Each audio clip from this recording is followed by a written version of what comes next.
É um só. A gente trata os 15 anos aqui como se fosse uma coisa muito mais importante. Para mim é importante sim, né? Importante ter vocês aqui, ter os melhores amigos dela, tudo isso aqui. Só que eu peguei esse caderno, quando ela fez um aninho, antigamente tinha essa coisa do caderninho, das pessoas escreverem uma coisa e outra. E aqui tem muitos depoimentos.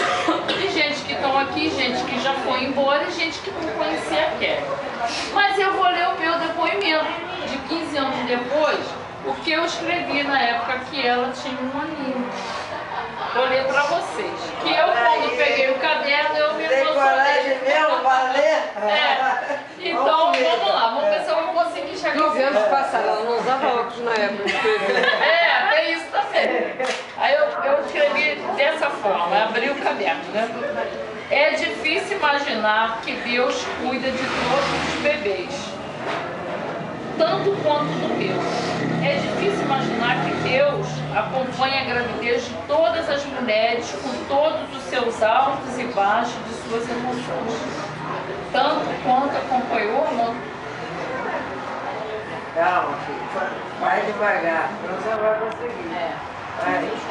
Vai que você vai. A montanha russa de vida nesses últimos meses.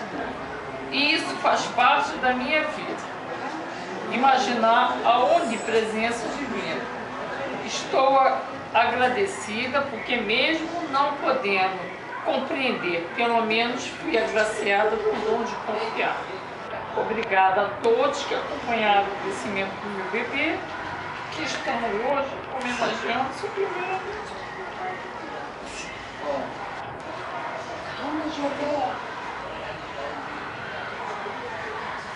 Obrigada, Senhor, pelo intenso brilho de amor que está me rodeando, meu bebê.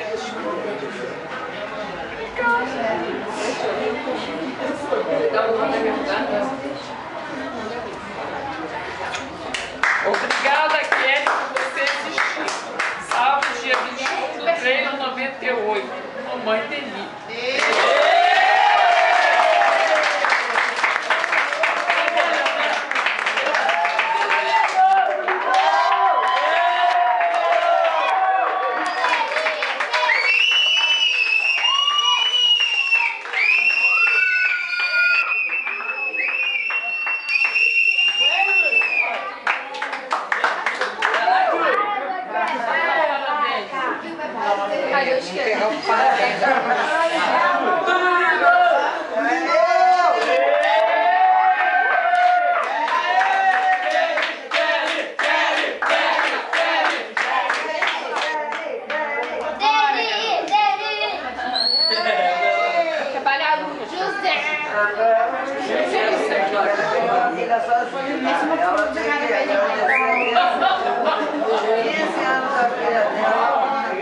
Peraí, tem isqueiro ali. Deixa eu pegar. Falando aí. Olha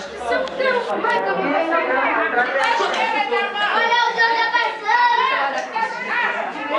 Abre caminho. Bota ali.